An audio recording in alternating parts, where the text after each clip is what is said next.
Donasi dakwah Yufid. Yuk berikan amal jariah terbaik Anda untuk dakwah dan pendidikan Islam.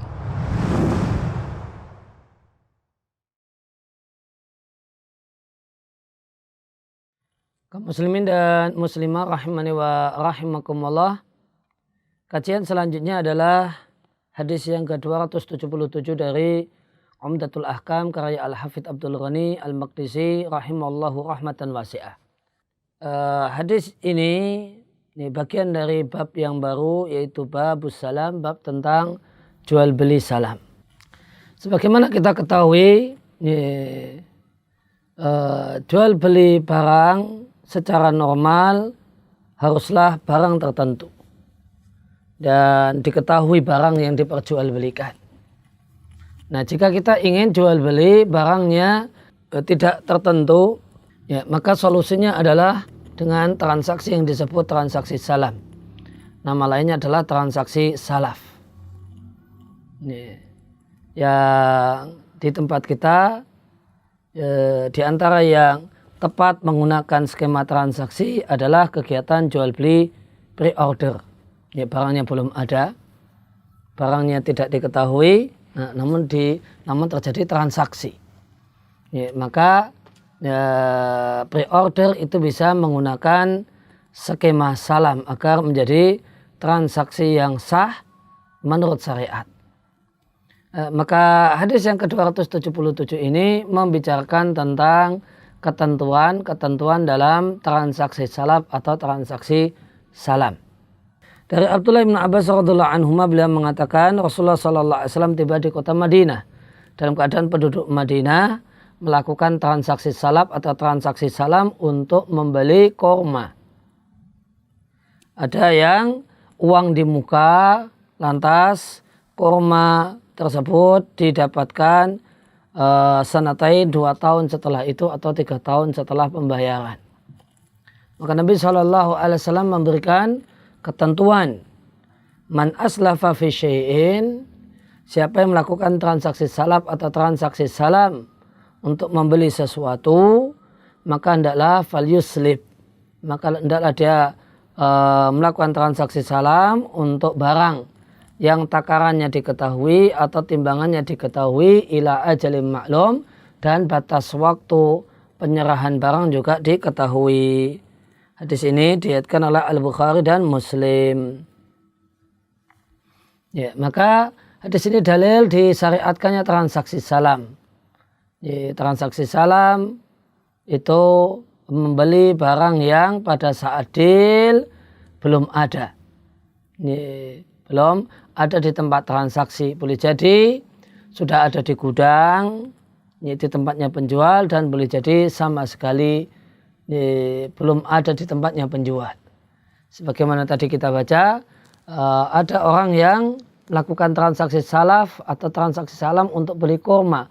Uangnya sekarang, kormanya 2 tahun lagi atau 3 tahun lagi. Maka betul-betul barangnya tidak ada.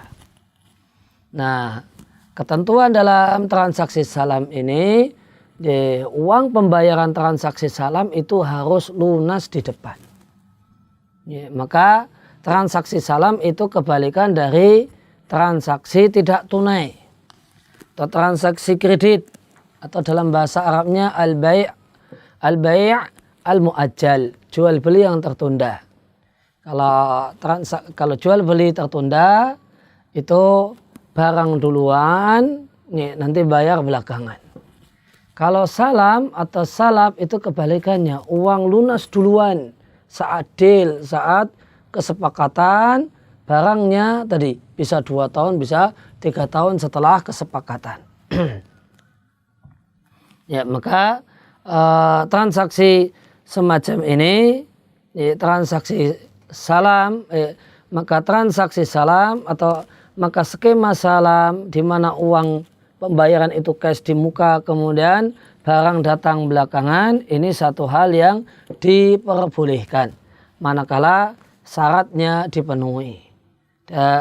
Sebagaimana yang Nabi sampaikan dalam hadis ini. Maka Nabi sampaikan dalam hadis ini, di antara barang yang boleh menjadi objek transaksi salam adalah barang yang ditakar atau ditimbang.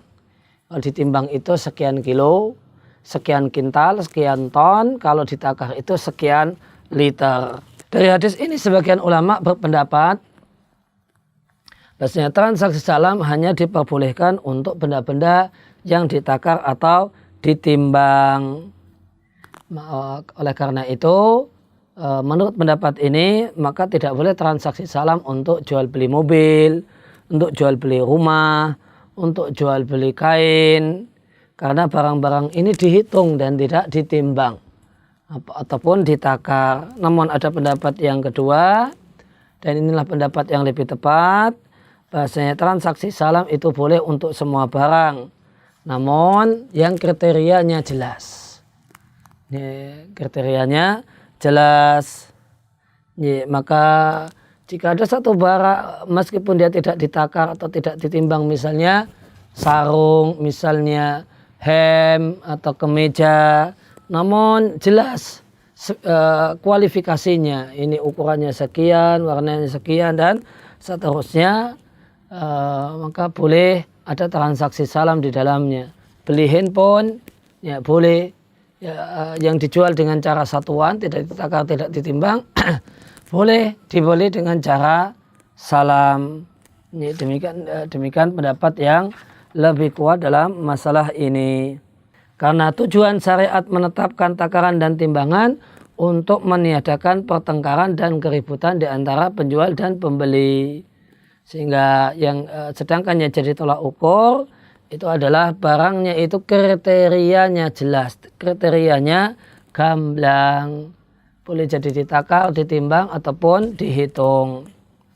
Kemudian Nabi bolehkan transaksi salam atau salam.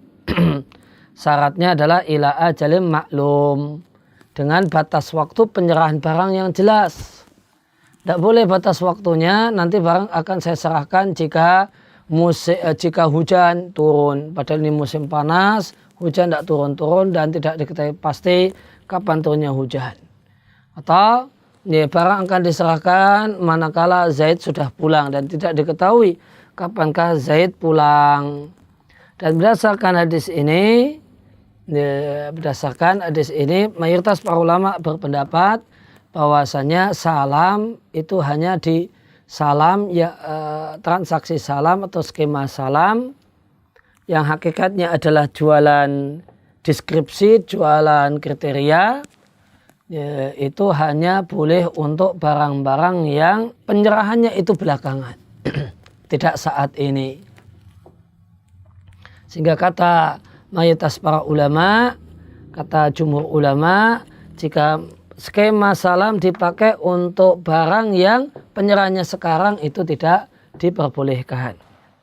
Lain halnya dengan Al-Imam Syafi'i rahimallahu ta'ala yang membolehkan jual beli dengan skema salam meskipun barangnya penyerahannya saat ini.